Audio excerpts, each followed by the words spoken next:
Hello students, आज हम लोग नेक्स्ट सब्जेक्ट क्लास 9 का सिविक्स जो कि सोशल साइंस का एक सब्जेक्ट है, इसमें हम लोग चैप्टर 1 स्टार्ट करने वाले हैं जो जिस चैप्टर का नाम है what is democracy and why democracy, यानी कि लोकतंत्र क्या है और क्यों लोकतंत्र। ठीक है, तो इसको स्टार्ट करने से पहले सबसे पहले तो कुछ इंपॉर्टेंट वर्ड मीनिंग्स हैं जो कि आप लोगों को राइट कर लेना चाहिए। ये बोर्ड पे राइट किया हुआ, सबसे पहले आप लोग इसे राइट कर लीजिए।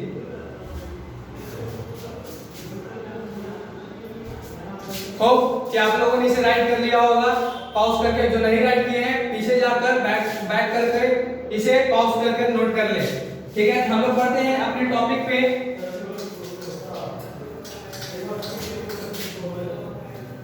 तो हमारा सबसे पहला टॉपिक होगा व्हाट इज डेमोक्रेसी, यानी कि डेमोक्रेसी के बारे में हम लोग सबसे पहले जानेंगे। व्हाट इज डेमोक्रेसी, लोकतंत्र क्या है और लोकतंत्र क्यों। ठीक है, तो व्हाट इज डेमोक्रेसी में सबसे पहला टॉपिक हमारा होगा डेमोक्रेसी। डेमोक्रेसी होता क्या है? लोकतंत्र। तो सबसे पहले डिफिनेशन आप लोग लिखिए, उसके बाद मैं समझाता हूं। Democracy is a form of government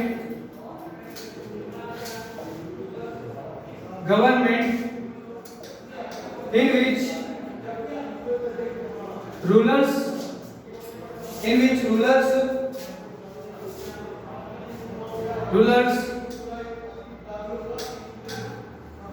are elected by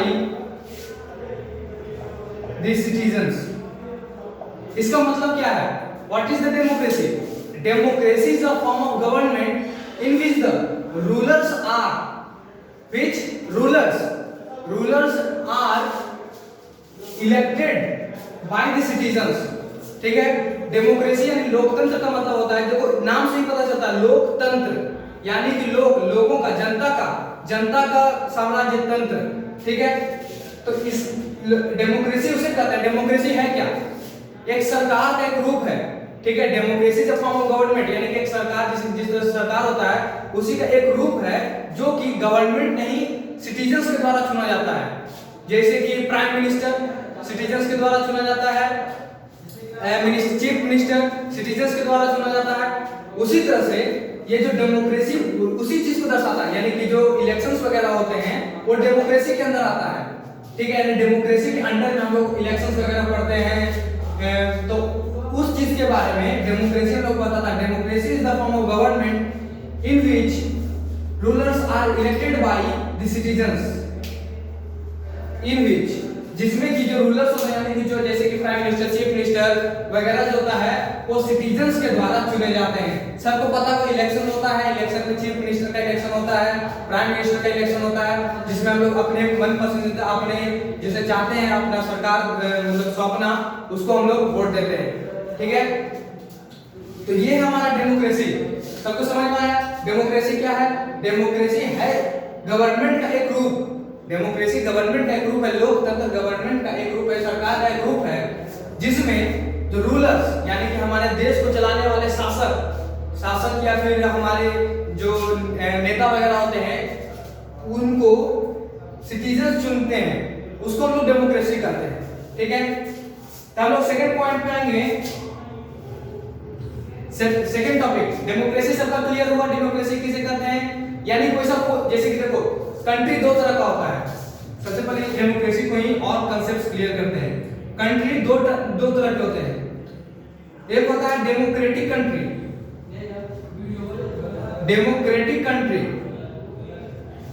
and the other is non democratic country.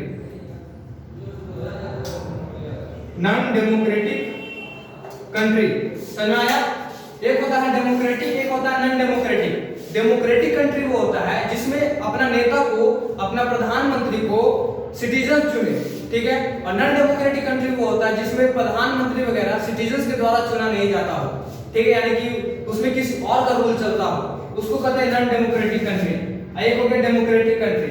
अब उसके बाद हम नेक्स्ट स्टेप पे आएंगे, नेक्स्ट टॉपिक पे आएंगे, फीचर्स ऑफ डेमोक्रेसी। तो डेमोक्रेसी के फायदे क्या हैं, ठीक है, यहीं पर ऐड करते हैं। हमारा सेकंड टॉपिक होगा फीचर्स ऑफ डेमोक्रेसी, यानी कि लोकतंत्र के गुण, ठीक है। तो फीचर्स ऑफ डेमोक्रेसी में सबसे पहले ये होगा इलेक्शंस आर हेल्ड, यानी कि सबसे पहला इसका फीचर ये है कि हम लोग चुनाव करते हैं, किसी भी लीडर वगैरह को चुनने के लिए चुनाव होता है जिसमें सिटीजन्स वगैरह भाग लेते हैं, सिटीजन्स वोट डालते हैं, ठीक है। फिर उसके बाद इसका सेकंड पॉइंट होगा, यहीं पर ऐड करते हैं, सेकंड पॉइंट इसका होगा citizens have right to choose their leaders. Citizens have right to choose their leaders, यानी जो सिटीजन्स होते हैं उनको डेमोक्रेसी में, अगर कोई कंट्री डेमोक्रेटिक कंट्री है, इसका मतलब है उसका जो सिटीजन्स होगा उनके पास राइट होगा कि वो अपने लीडर्स को चुन सके, ठीक है। यानी कि सबके पास अपना अपना अधिकार होगा कि हम किसको वोट डालें, हम किसको वोट डालें, हम किसको वोट डालें, हम इस नेता को वोट डालेंगे कि इस नेता को वोट डालेंगे, वो सबके पास अपना अपना राइट्स होते हैं, ठीक है। तो उनको डेमोक्रेटिक कंट्री कहते हैं, वही फीचर्स ऑफ डेमोक्रेसी है। अगर डेमोक्रेसी नहीं रहा, अगर डेमोक्रेटिक कंट्री नहीं रहा, इसका मतलब वहां पे किसी पीपल को अपना राइट नहीं होगा, ठीक है।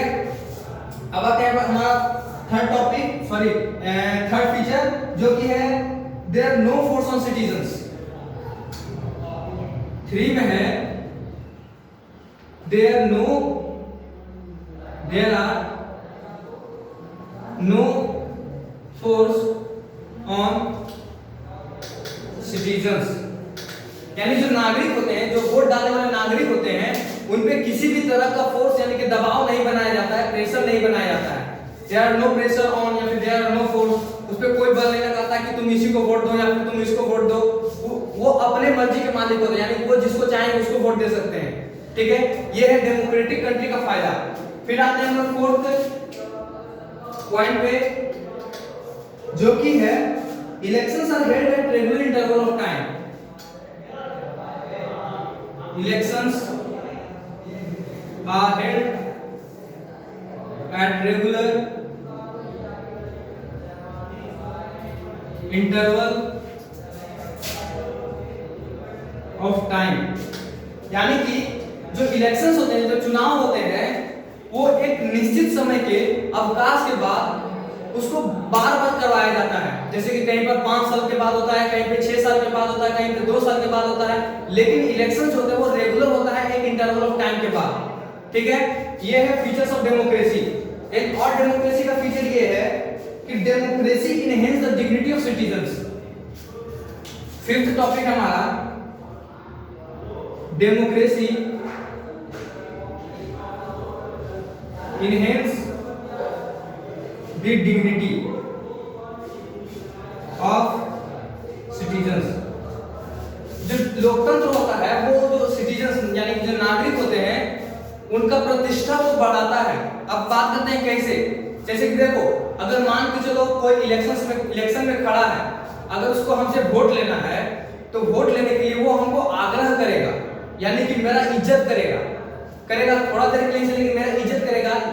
इसी को कहते हैं इनहेंसिंग ऑफ डिग्निटी, यानी वो मेरा इज्जत को बढ़ा रहा है, प्रतिष्ठा को बढ़ा रहा है। इसका मतलब ये और democracy enhance the dignity of citizens. अब आते हैं सबको पॉइंट्स को एक बार रिवीजन करते हैं। तो फीचर्स ऑफ डेमोक्रेसी में क्या है, इलेक्शंस आर हेल्ड, मतलब कि इलेक्शन होते हैं, ठीक है, जिसके कारण डेमोक्रेसी और भी ज्यादा बेहतर तरीके से हो पाता है, ठीक है। फिर उसके बाद सेकंड है citizens have right to choose their leaders, यानी कि सिटीजंस के पास राइट होते हैं कि वो अपने लीडर्स को चुने, यानी कि अपने नेता को चुने, ठीक है।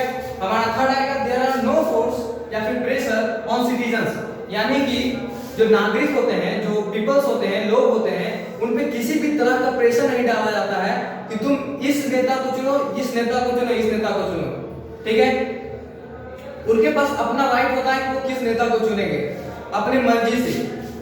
फिर उसके बाद आते हैं फोर्थ टॉपिक पे, फोर्थ पॉइंट पे जो है elections are held at regular interval of time, यानी इलेक्शन तो होता है लेकिन इसमें एक और बढ़िया बात ये है, अच्छा बात ये है, जो इलेक्शन होता है एक रेगुलर इंटरवल पे दिया जाता है। जैसे कि अगर किसी चीज का अगर इलेक्शन हो रहा है, किसी नेता का इलेक्शन हो रहा है, तो एक साल बाद, 2 साल बाद, 3 साल बाद, हर जगह अलग अलग होता है। कहीं पे 3 साल बाद होता है, कहीं पे 6 साल बाद होता है, लेकिन बहुत दिन से 6 साल बाद, 4 साल बाद, 5 साल बाद अपना चलते आ रहा है। Elections are held at regular interval of time. Fifth topic है democracy enhance the dignity of citizens. जो लोकतंत्र होता है यानी कि जो लोगों का जो तंत्र है उसमें जो लोग होते हैं उनका प्रतिष्ठा बढ़ता है। अब जैसे कि देखो, अगर कोई किसी से उसका अगर उसे काम हो तो वो उसके सामने जाएगा, उसका इज्जत करेगा, ठीक। तो उस प्रकार से हर सिटीजंस का यहाँ पे जब नेता लोग इलेक्शन में खड़े होते हैं तो उनको वोट चाहिए, तो वोट लेने के लिए वो लोग सबको प्रति मतलब कि प्रतिष्ठा दिखाते हैं, इसलिए democracy enhance the dignity of citizens, ठीक है। अब उसके बाद हम लोग आएंगे कुछ डेमोक्रेसी के आर्गुमेंट्स हैं, यानी कि इसके खिलाफ भी कुछ बातें हैं जो डेमोक्रेसी को बुरा बताता है, ठीक है। उसके बारे में बात करते हैं।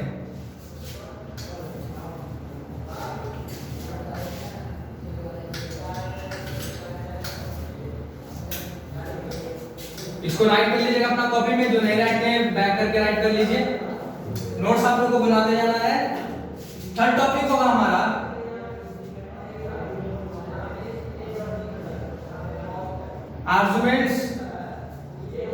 आर्गुमेंट्स अगेंस्ट डेमोक्रेसी, यानी कि लोकतंत्र के खिलाफ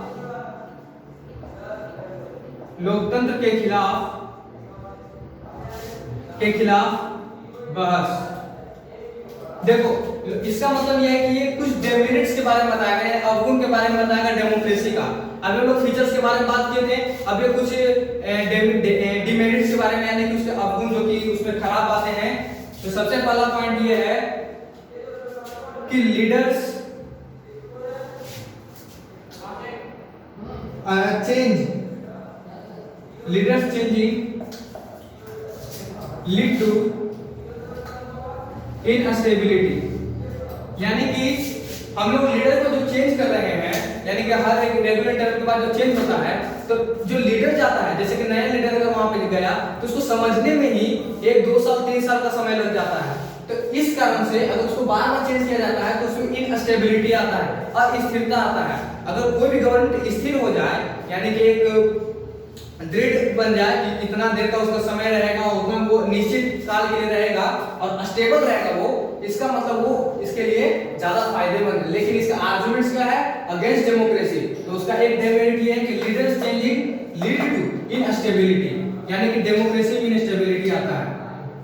सेकंड टॉपिक है हमारा there are no scope for morality, all about political competition and power play, all about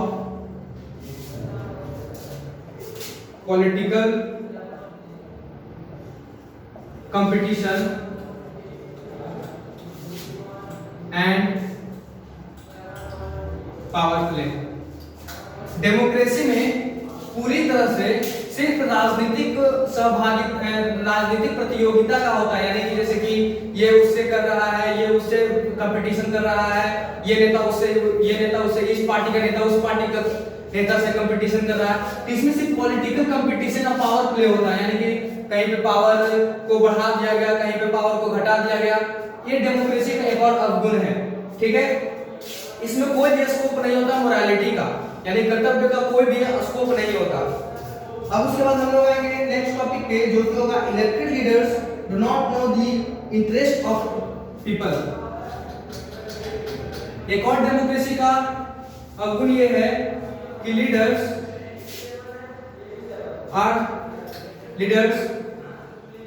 don't know the interest of people, यानी कि जो लीडर चुना गया है, यानी कि जो लीडर को इलेक्ट किया गया है पीपल्स के द्वारा, उस लीडर्स के पास इसका कोई भी जानकारी नहीं होता कि जो लोग उसको चुने उनका इंटरेस्ट किस चीज में है। ठीक है, ये है एक डेमोक्रेसी का अवगुण। इसके बाद एक और पॉइंट हमारा आता है leads to corruption. Most important point, leads to corruption, यानी कि डेमोक्रेसी में भ्रष्टाचार भी बहुत है। ठीक है, डेमोक्रेसी का एक और अवगुण है जो कि बहुत इंपॉर्टेंट है, वो है भ्रष्टाचार।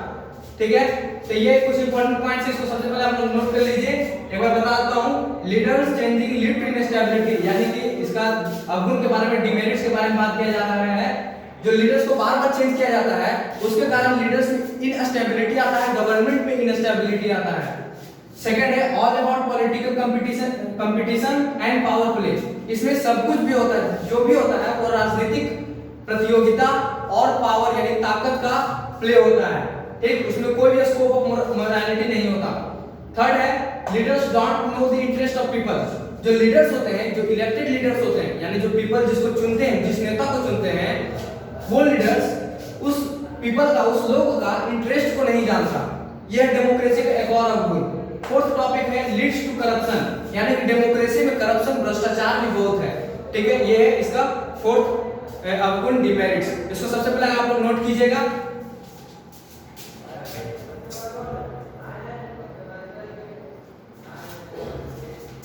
हो गया आप लोगों का नोट। अब आते हैं हम लोग नेक्स्ट टॉपिक पे। हमारा नेक्स्ट टॉपिक होगा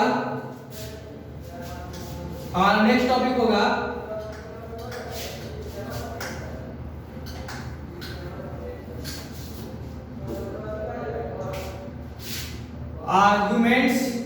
फोर्थ टॉपिक है हमारा आर्गुमेंट्स फॉर डेमोक्रेसी, यानी कि लोकतंत्र के लिए।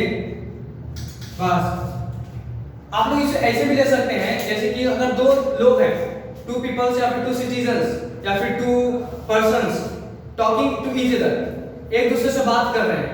अब एक जो पर्सन है, जैसे कि अगर मान लिया जाए ये एक पर्सन है, ठीक है, और यहाँ पे एक ये है, मेन वोमेन जो भी लेना है। ठीक, तो आर्गुमेंट्स फॉर आर्गुमेंट्स, सबसे पहले हम लोग क्या बात की, आर्गुमेंट्स अगेंस्ट डेमोक्रेसी। मान के चलते ये अगेंस्ट में बात कर रहा है और ये फॉर के लिए बात कर रहा है। ठीक है, यानी कि ये डेमोक्रेसी के खिलाफ है। ये नहीं चाहता कि कंट्री में डेमोक्रेसी हो, और ये नहीं चाहता, और ये चाहता कि कंट्री में डेमोक्रेसी हो।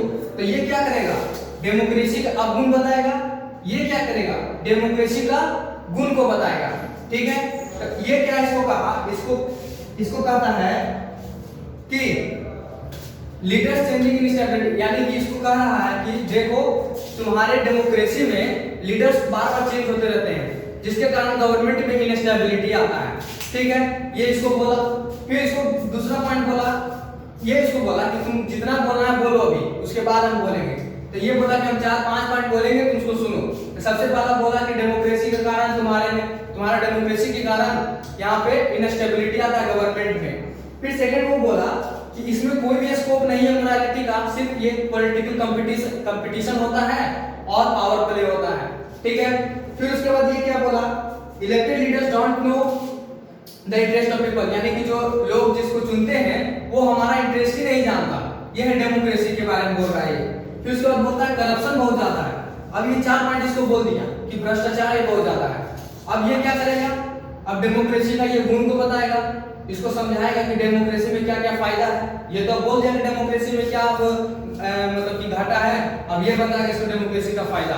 ठीक है, तब हम लोग बात करेंगे किसके बारे में, इसके बारे में, यानी कि against for democracy, arguments for democracy.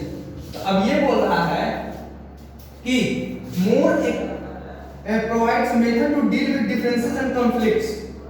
ये बोल रहा है provides methods to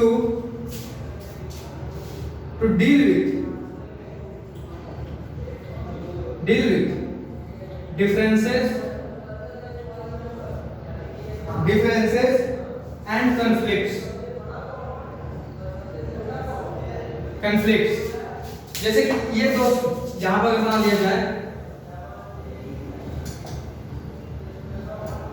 ठीक है, ये है अगेंस्ट ये 4। अब ये इसको बोला कि जो डेमोक्रेसी होता है वो हम लोग को एक तरीका देता है कि किस तरह से अगर किसी भी कम्युनिटी में कोई डिफरेंसेस है, ठीक, कोई अंतर है, कोई भेदभाव है या फिर कोई लड़ाई चल रहा है, तो उसको हम लोग कैसे सुलझा सकते हैं। ठीक है, जैसे कि अगर पहले का लोग में देखा जाए तो दलित वगैरह अछूत वगैरह माना जाता था लोगों को, ठीक है, छोटा जात का लोग को यानी कास्ट वगैरह मतलब कि स्मॉल कास्ट के लोग को अनटचेबल माना जाता था। ठीक है, तो डेमोक्रेसी जब आया तो ये क्या कर दिया गया कि डेमोक्रेसी में उन लोग को रिजर्वेशन दे दिया गया। ठीक है, तो ये हम लोग को एक तरीका बताया कि किस तरह से उसको डील करें। तो यही डेमोक्रेसी में बोला जा रहा है कि provides methods to deal with differences and conflicts. समझ आया? अगर कहीं पर लड़ाई भी होता है तो उसको भी आराम से सुलझाया जा सकता है। ठीक है, वो हम लोग को डेमोक्रेसी बताता है। हमारा सेकंड टॉपिक ये दोस्त बोलेगा, यानी कि इधर वाला पर्सन बोलेगा, it allows us to correct on mistakes. Second है it allows us to correct on mistakes. जैसे कि अगर नॉन डेमोक्रेटिक कंट्री रहा तो उसमें, जैसे कि नॉन डेमोक्रेटिक कंट्री में कोई एक आदमी राजा रहेगा, ठीक, तो जैसे कि मान सकते हैं कि एग्जांपल लेते हैं हम लोग हिटलर का। सबको पता होगा हिटलर जो था हिटलर जो थे वो एक नॉन डेमोक्रेटिक कंट्री चलाते थे। ठीक है, तो उसमें सिर्फ उनका राज चलता था, उनको जो मन आता वो करते थे, यानी पीपल को राइट नहीं था कि वो अपना लीडर्स को चुन सके। ठीक है, तो जो भी गलती करता था हिटलर के राज्य में उसको क्या किया जाता था, मार दिया जाता था। ठीक, उसको गलती सुधारने का मौका भी नहीं दिया जाता था। अब ये डेमोक्रेसी में नहीं है। डेमोक्रेसी में क्या है, it allows us to correct on mistakes. अगर किसी पर्सन से, किसी ह्यूमन बीइंग से कोई गलती हो जाता है या फिर किसी से भी कोई गलती हो जाता है तो उसको एक मौका दिया जाता है उसको सुधारने का। ठीक है, उसको सीधा मौत नहीं मिलता है, ठीक, जब तक ह्यूज मिस्टेक नहीं रहेगा उसका। अब आते हैं लोग नेक्स्ट टॉपिक पे। नेक्स्ट पॉइंट इसका जो कि है best form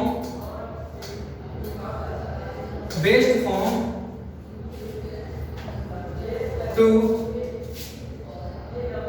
run a government. इसमें भी डिमेरिट्स है, लेकिन ये एक अच्छा तरीका है गवर्नमेंट को रन करने का। अभी बहुत सारा कंट्री डेमोक्रेटिक कंट्री है। अब बताओ, क्या इंडिया एक डेमोक्रेटिक कंट्री है? सोचिए, क्या इंडिया यानी कि भारत क्या एक डेमोक्रेटिक लोकतांत्रिक देश है? इसका आंसर है यस, ये एक लोकतांत्रिक देश है। इसमें सब सिटीजन्स का अपना राइट होता है, अपना फ्रीडम होता है। ठीक है, तो जिस सिटीजन्स के पास अपना फ्रीडम हो, अपना राइट्स हो, अपना लीडर्स को चुनने का पावर हो, उसमें उस कंट्री को डेमोक्रेटिक कंट्री कहा जाता है। ठीक है, ये हो गया इसका थर्ड पॉइंट। यानी कि कुछ पॉइंट्स ये इसको बोला, कुछ पॉइंट्स ये इसको बोला, यानी कि डिमेरिट्स में डेमोक्रेसी में एंड मेरिट्स में डेमोक्रेसी में। अंडरस्टैंड? अब उसके बाद आते हैं हम लोग फिफ्थ टॉपिक पे।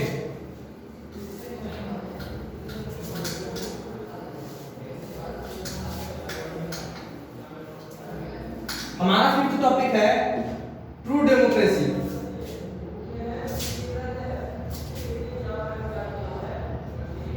True democracy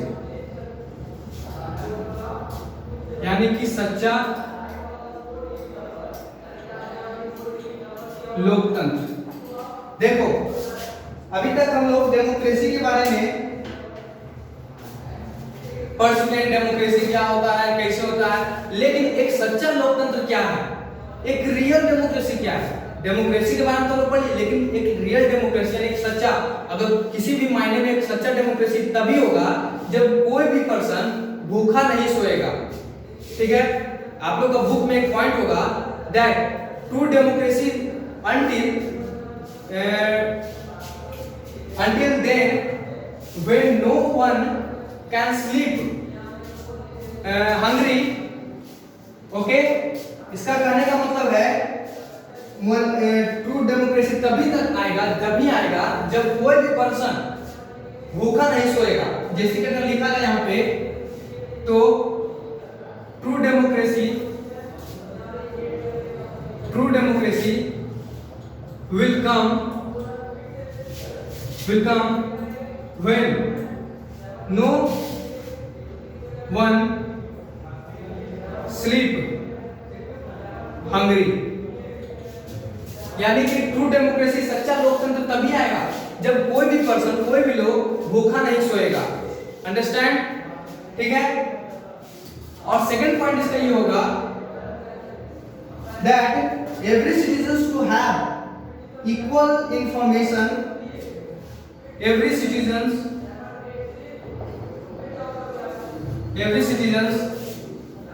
have equal information, rights and equal resources and lot of commitment, equal resources and a lot of commitment। यानी कि अगर ये दो पॉइंट को अमल कर लिया जाए, ये दो पॉइंट, इस दो पॉइंट को फॉलो कर लिया जाए, तो समझ लो एक डेमोक्रेसी जो होगा, एक सच्चा डेमोक्रेसी, ट्रू डेमोक्रेसी वो कहलाएगा। ठीक है। कौन दो points? True democracy will come when no one sleep hungry. यानी अगर कोई भी पीपल हंग्री नहीं सोएगा, भूखा नहीं सोएगा, तब समझ लो कि वो ट्रू डेमोक्रेसी की तरफ बढ़ रहा है।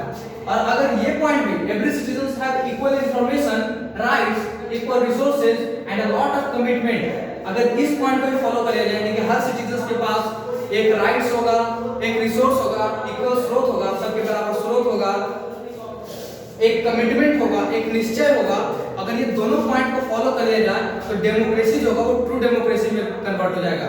ठीक है। तो इस पॉइंट को आप नोट कीजिए।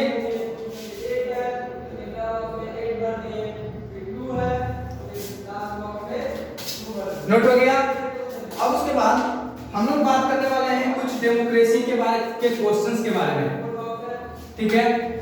मैं आप लोगों को कुछ क्राइटेरिया दूंगा और आप लोगों को बताना है क्या वो डेमोक्रेटिक कंट्री है या नॉन डेमोक्रेटिक कंट्री।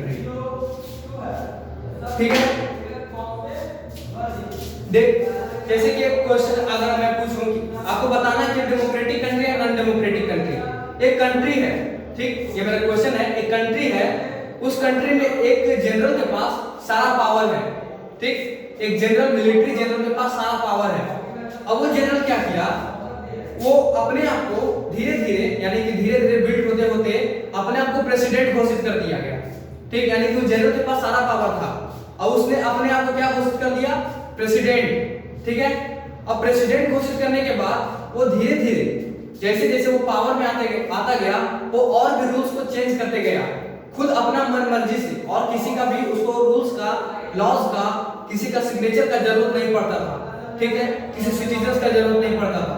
तो आप लोग बताइए, क्या जो भी ये कंट्री होगा वो एक डेमोक्रेटिक कंट्री होगा या फिर नॉन डेमोक्रेटिक कंट्री होगा? ठीक है अबाउट इट,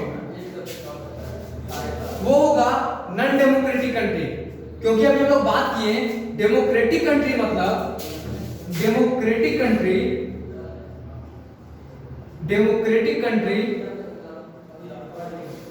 का मतलब क्या होता है? मेन इसका क्या है? डेमोक्रेटिक कंट्री का मतलब होता है इक्वल राइट्स टू सिटीजन्स, यानी कि सिटीजन को भी एक बराबर का हक दिया जाए। ठीक है, कि वो अपना लीडर्स वगैरह को चुन सके। अब इसमें जो जनरल था वो खुद ब खुद अपने आप को घोषित कर रहा था, उसी के पास सारा पावर था, सिटीजन्स के पास कोई पावर नहीं था, इसलिए वो एक नॉन डेमोक्रेटिक कंट्री कहलाया। अब उसके बाद अगर मान सकते हैं किसी फैमिली में, अगर एक फैमिली है, ठीक है, एक फैमिली में एक बॉय बता रहा है कि जब भी कोई डिसीजन लिया जाता है मेरा फैमिली में, ठीक है, तो उसमें सारे लोग इकट्ठा होते हैं। जब भी कोई डिसीजन, जैसे कि एक फैमिली में अगर एक है फादर, एक है मदर, बॉय, गर्ल, ठीक है, ये एक फैमिली है। ओके, अब इस फैमिली में ये बॉय बोल रहा है कि जितना फादर के पास राइट है, जितना मदर के पास राइट है, जितना बॉय के पास राइट है, जितना गर्ल के पास राइट है, वो सब आपस में बराबर है, यानी कि सबके पास बराबर का राइट्स है, इक्वल राइट्स है, ठीक है। यानी कि जो ये डिसीजन लेगा उस डिसीजन में येलो का भी सहमति होना चाहिए, येलो भी चाहेगा कि इस डिसीजन को थोड़ा अगर डिफरेंस किया जाए यानी बदला जा सके तो येलो भी बदल सकता है। ये बॉय बोल रहा है। तो आप लोग बताइए क्या ये डेमोक्रेसी शो कर रहा है? क्या ये डेमोक्रेसी का एक एग्जांपल हो सकता है? तो इसका आंसर है यस, ये डेमोक्रेसी का एग्जांपल हो सकता है, क्योंकि देखिए इसमें सबके पास इक्वल राइट्स है, सबके पास इक्वल कमिटमेंट है, इक्वल रिसोर्सेज है, ठीक। सब अगर चाहेगा कि हम ये डिसीजन ले ये डिसीजन ले तो सबका सहमति के साथ ही होगा, कोई एक भी डिसीजन नहीं ले सकता, ठीक है। तो इसको कहते हैं डेमोक्रेसी। ये हो गया डेमोक्रेसी का एक एग्जांपल, ठीक है। अब उसके बाद आते हैं हम लोग बात करेंगे एक और एग्जांपल में, एक और एग्जांपल का।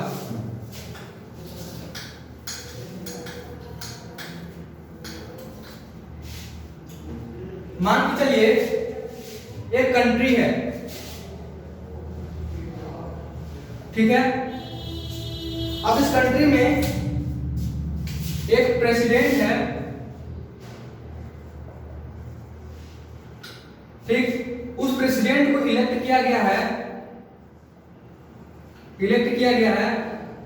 बाय सिटीजन्स, ठीक है। बट जब ये प्रेसिडेंट चुना गया तब इसने क्या किया, जो इलेक्शन है उसको रिमूव कर दिया गया, इलेक्शन को खत्म कर दिया। अब बताइए डेमोक्रेटिक कंट्री है या अनडेमोक्रेटिक कंट्री? यानी कि जब देखिए एक कंट्री है, उस कंट्री ने क्या किया, उसमें एक इलेक्शन हुआ, इलेक्शन में सिटीजन्स ने अपना एक प्रेसिडेंट चुना। अब उस प्रेसिडेंट ने क्या किया, इलेक्शन को ही समाप्त कर दिया, ठीक, इलेक्शन को ही समाप्त कर दिया। तब बताना ये डेमोक्रेटिक कंट्री है नॉन डेमोक्रेटिक कंट्री, ठीक है। सोचिए, थाउट कीजिए। तो अब हम इसका आंसर बताते हैं। इसका आंसर ये है कि जब वो डेमोक्रेसी यानी जब वो प्रेसिडेंट चुना रहा था, यानी तो प्रेसिडेंट चुनाने के पहले वो एक डेमोक्रेटिक कंट्री था, ठीक है। लेकिन प्रेसिडेंट को चुनाने के बाद वो नॉन डेमोक्रेटिक कंट्री हो गया, यानी कि इस वक्त वो एक डेमोक्रेटिक कंट्री था जब तक वो सिटीजन्स के पास राइट था, ठीक है। और जिसी तरह से जैसे ही इलेक्शन को खत्म किया गया यानी सिटीजन से राइट को ले लिया गया, तब वो बन गया नॉन डेमोक्रेटिक कंट्री। समझ आया सबको? कंट्री जैसे कि नॉन डेमोक्रेटिक और कंट्री, डेमोक्रेटिक कंट्री और नॉन डेमोक्रेटिक कंट्री डिसाइड करने का तरीका ये है कि सबसे पहले ये देखिए कि सिटीजन्स के पास कुछ राइट है कि नहीं अपने लीडर्स को चुनने के लिए, सबसे इंपॉर्टेंट पॉइंट, ठीक है। फिर उसके बाद आपको ये देखना है कि जो सिटीजन्स है यानी कि जो सिटीजन्स हैं उनका राइट्स को छीन तो नहीं लिया गया। अगर छीन लिया गया तो नॉन डेमोक्रेटिक कंट्री, अगर नहीं छीना गया तो वो डेमोक्रेटिक कंट्री ही रह जाएगा। सबको समझ में आया? या इसी तरह से आप लोग आगे अपना बुक से क्यूब रिवीजन करते रहिएगा और नोट्स को रिवाइज करते रहिएगा। आप लोग एग्जाम्पल दे दिया जाता है, यहाँ पे बोर्ड पे राइट कर देते हैं। एग्जाम्पल होगा आपका revise the notes and solve the questions from your book। अपना जो नोट्स अभी आप लोग राइट किए थे उसको रिवीजन कीजिएगा और जो क्वेश्चंस है आप लोग का बुक में उसे बुक से सॉल्व करने का कोशिश कीजिएगा, ठीक है। इसके साथ आपका आज का चैप्टर समाप्त होता है। Thank you, good bye.